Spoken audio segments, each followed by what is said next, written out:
first thing, I want to talk about, everybody wants to start their farm. Everybody, for example, my favorite Western was Bonanza. Bonanza, you had what? What was the name of their farm? Any of you watch Bonanza? Ponderosa. The Ponderosa, right? So we want you all to have your Ponderosa like Bonanza. Now, you know any of the characters on Bonanza? Hoss, yeah. Little Joe. I'm gonna need y'all to watch Bonanza. I know it's probably older than all of us. But you can get a lot from Bonanza because there's nothing but a big agricultural farm. They had cattle, they had a mine, where they mine go, they raised crops, vegetable crops. They also had a bed and breakfast at the Ponderosa. You could get a meal there. You could spend the night there. You could buy animals from them. They pride themselves on livestock, and they had a cook there. What was the cook name?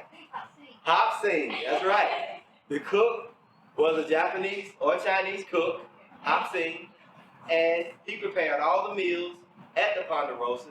And I think he did most of the gardening there because they had a garden, all types of animals, livestock, chickens, they had everything.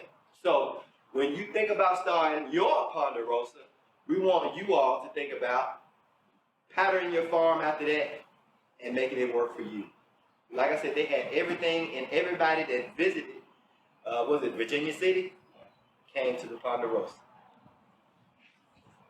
So we want to talk about today farm risk management and safety on the farm.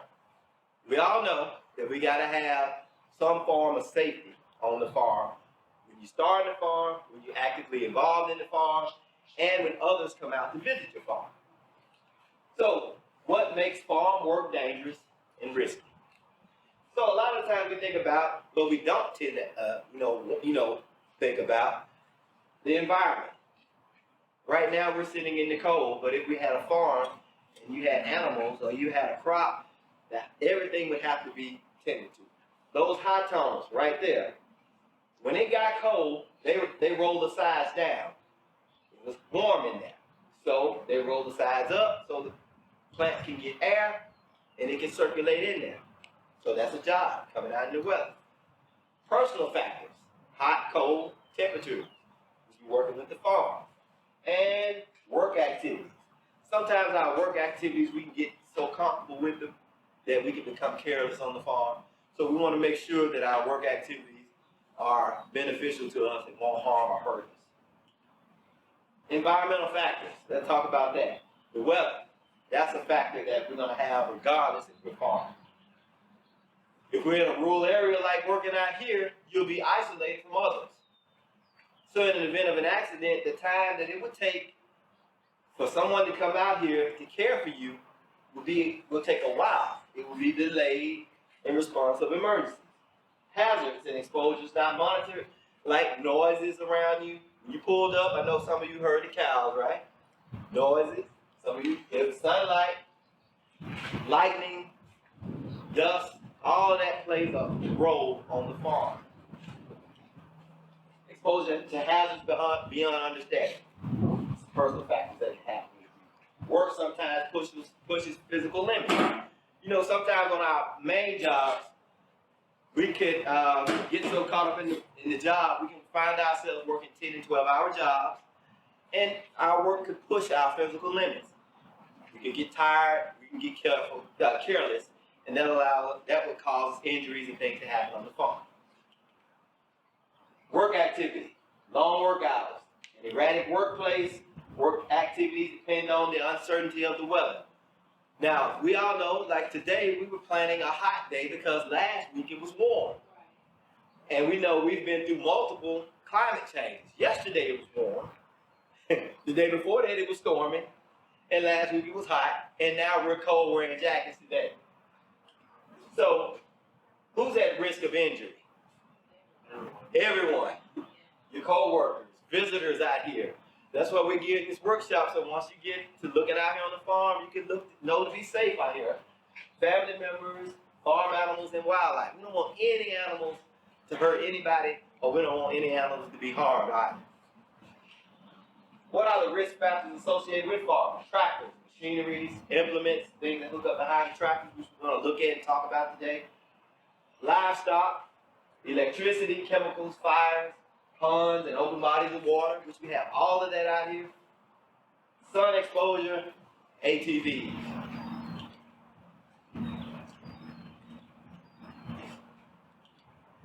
Tractor hazards, overturns, run-over incidents, highway incidents, contact with other objects.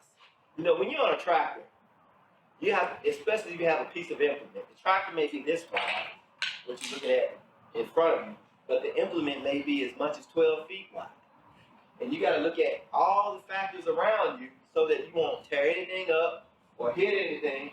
A lot of incidents with farming is when the farmer is driving and he hits a telephone pole and it falls down and it electrocutes him. That has happened. That's what I mean by contact with other objects. Tractor turnovers. You can see right here, this is an old tractor. They don't have a roll bar. So their tractor turnover accounts for half of all the tractor fatalities. It occurs when the tractor's center of gravity falls out of the base of stability. So when a tractor is riding, you know, the thing about a tractor is it can turn with one wheel. You can lock one wheel in, or you can lock both wheels in, and it can turn around. Like they say, turn around on the dime. So when a tractor loses its center of gravity, that causes the tractor to actually turn, twist, and they have a whole lot of slack in the steering wheel, which will cause you to injure yourself on the farm. But this is an old tractor that I have this right here. So in order to prevent that, you have to drive the appropriate speed, lock the brake pedal together when you're on the highway. So, like I was mentioning earlier, a tractor has a clutch here, and it has two brake pedals on the right side. So you have a right brake pedal, a left brake pedal, and a right brake pedal. The right is going to be farther to the right. So that allows you, when you get to an end, you want to turn around, you can step on the left brake pedal, and the tractor will turn around. The left will brake, and the right will turn the tractor around. And then vice versa, with you step on the right, and the left will turn the tractor around. You want to set the wheel treads far apart as possible. The wider it is, the more balance the tractor will have. When you get to you bring them in narrow, that's when you have smaller rows and things that you want to plant more involved in that. We'll get more into that once we get into more workshops, the planting distances and things like that. Stay away from steep slopes, because the tractor, like I say, once it loses that center of gravity, it can turn over. Don't drive on the soft shoulders of the road, because you can get into the loose gravel and you can lose control. Keep the front end loader low to the ground, because if it's up, it'll block your view, and if it's way up, it'll tilt. Once you tilt over, it'll help assist with that tilting over. If you have it low to the ground, the front end on the tractor, it will help with the balancing on the tractor. Drive forward down hills and back up hills. Equip tractors with rollover protection and wear a seatbelt. Other tractor turnovers that cause major injuries is bypassing the ignition switch. So I've seen a lot of older farmers do that. They'll bypass the ignition switch, because sometimes if the ignition switch goes out, the tractor won't start. So they'll call it straight wiring. And what they'll do is allow a wire to touch to the battery and start up. But what will cause that to happen is, let's just say you get off the tractor and you down right here where he's at, and 9 times out of 10 you have to touch the battery right there. The battery is going to be right there. And tractors can crank up in gear. So if that tractor cranks up in gear while you're starting it up, it can run over you. Case in point right here, this is a true story.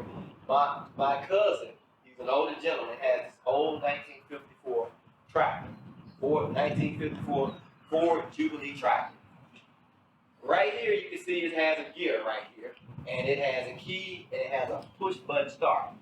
These older tractors, they have a clutch, but when they were made, you can just stand on the side of them and just turn the key, press the button, and crank it up. Well, he did that, and the tractor was in gear. So luckily, the tractor didn't run over him. What it did was bump him, and then it hooked his pants because it had a metal buster on the back, and it drug him about from where that shed is up until it hit this propane tank here. It drug him that far, and when it climbed up this propane tank, as you can see, it dug itself in the ground until it choked itself out. Was he okay? He was okay. He went to the hospital for minor injuries. Okay. But as you can see, that's dangerous because that tractor, it didn't stop until it reached a point to where it could dig itself down into the ground and choke itself out because it was idle, kind of low. Then he started it up. But that's a real issue that actually happened. So, in order to operate safe, everybody know what this sign here is. Look. Exactly. It's caution, slow moving vehicle. Anytime you see this, that is caution, slow moving vehicle. Drive at controllable speed. Stay off the soft shoulder of the highway. This sign makes it visible for others to see you. And if people see this, you know that this is a slow moving vehicle. Machinery that has the PTO and drive shaft entanglements, contacting rotating parts, pulling injuries, crushing injuries, and electrocution. Let's talk about that. So it's not against the law to drive those on the road? It's not. As long as you have flashers, make yourself visible, and you have this. Okay. But you can't drive them long distances. Right. Yeah. I see on country roads. Right. Exactly. So, the PTO, and you'll get a chance to see what the PTO is. This is right here is on a bush hog. So usually, PTO entanglements usually occur when clothing, hair, jewelry get caught into a bolt or a drive shaft, and the results are like a severe injury. So this thing is going to be turned from 540 to 1,000 revolutions per minute. Now that's fast. So if you reach it down there with something loose or with your hair that's bending and it snags it, you can't pull it out. It's gonna pull, it's gonna constantly turn until it tears it up, whether it be your arm, your clothing, or anything. So you have to be careful around PTO. So as you can see how this guy is standing next to a PTO on the track. Like it says, PTO safety replace all damaged or missing PTO shield. It comes with the shield. Pull up hair, remove all jewelry.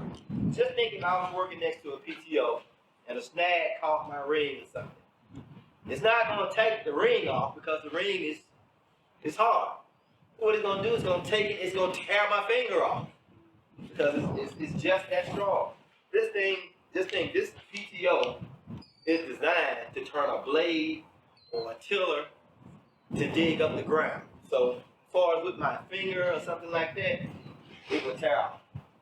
Like I said, don't climb over or under drive shafts. Right here. Stop it, turn it off, turn the tractor off if you need to make any type of adjustments to anything. Because this is dangerous work. I see a lot of farmers doing this, and a lot of times that happens, but it only takes one time to be careless.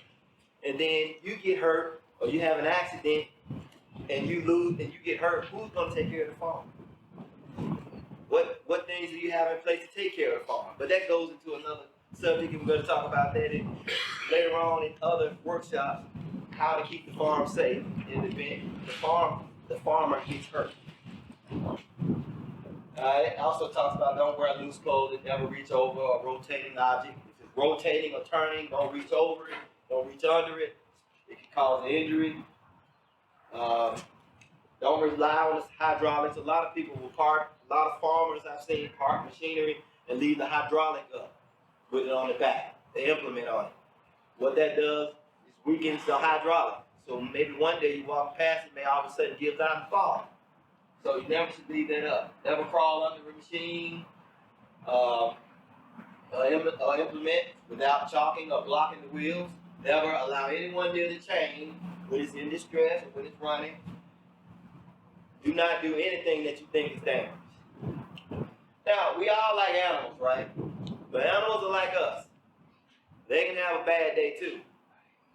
So, you know, when you think about an animal, let's say a cow, it has a near a 360-degree panoramic view. So it can see in front, their eyes can roll almost to the back, near 360 degrees to see what's around. The hearing is more sensitive than humans. Loud noises will frighten them, and high frequency sounds are painful.